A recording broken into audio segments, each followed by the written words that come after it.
bax, əzəldən haqdır.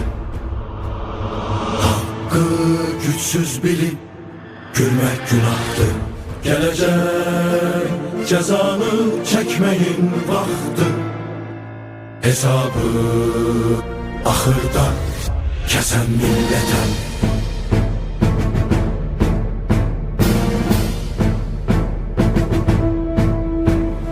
Düzmə qabağıma çopur daşları, səsləsəm dikələr ey dağ qardaşlarım.